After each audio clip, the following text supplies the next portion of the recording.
अब देखो आगे अगर दूरी समान होती है तो नाव की चाल बटा धारा की चाल बराबर समय का योग कर दो और समय का अंतर। वो प्रश्न से पता चलेगा दूरी कैसे समान होती है और धारा की दिशा में जाने पर और धारा की विपरीत दिशा में आने पर।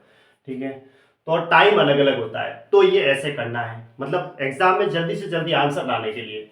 रिवर्स राफ्टिंग के लिए अंकित मनाली गया हुआ था। वह शांत जल में 12 किलोमीटर प्रति घंटे की चाल से नाव से चलाता है। समान दूरी को धारा के अनुकूल तय करने में उसे जितना समय लगता है उसकी तुलना में धारा के प्रतिकूल जाने में उसे 2 गुना समय लगता है। नदी के प्रवाह की दर ज्ञात कीजिए।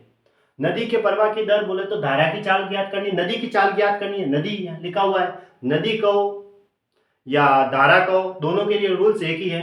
नदी के प्रवाह की दर बोले तो उसकी स्पीड किलोमीटर प्रति घंटे में चाहिए। अब देखो वो रिवर राफ्टिंग के लिए मनाली गया हुआ था। एक बार तो धारा के अनुकूल जाने में जितना समय लगता है उसकी तुलना में प्रतिकूल जाने में समय उसे 2 गुना लगता है, लेकिन दूरी तो बराबर है, समान दूरी का ना।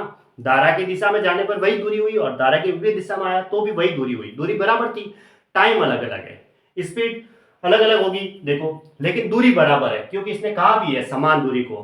ठीक है, तो शांत जल में 12 किलोमीटर प्रति घंटे की नाव चलाता है तो ये तरीका अपना दो क्योंकि दूरी समान है। तो ऊपर तो लिखना है नाव की चाल, तो नाव की चाल क्या है दे रखी है।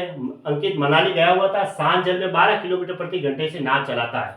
अब 12 किलोमीटर प्रति घंटे से वो नाव चला रहा है तो ये हो गई 12 बटा नदी के प्रवाह की दर, नदी की चाल यानी धारा की चाल हम x मान लेते हैं जो कि ज्ञात करनी है। समय यह कह रहा है कि समान दूरी को धारा के अनुकूल तय करने में जितना समय लगता है उसकी तुलना में धारा के प्रतिकूल जाने में उससे 2 गुना समय लगता है। अगर वो धारा के अनुकूल 1 टाइम ले रहा है तो धारा के प्रतिकूल 2 टाइम ले रहा है। तो एक बार तो ऊपर तो समय का योग करना है 2 + 1 और नीचे करना है समय का अंतर 2 - 1 ऐसे। अब इसको सॉल्व कर दो, 12/x बराबर 3/1। अब 3 को इससे मैंने काटा 4 बार। अब x बराबर क्या आया 4 आया, तो ये किलोमीटर प्रति घंटे में इसका आंसर हो गया। बस इतना सा टाइम लगता है एग्जाम में। ठीक है, तो ऑप्शन बी पे राइट है।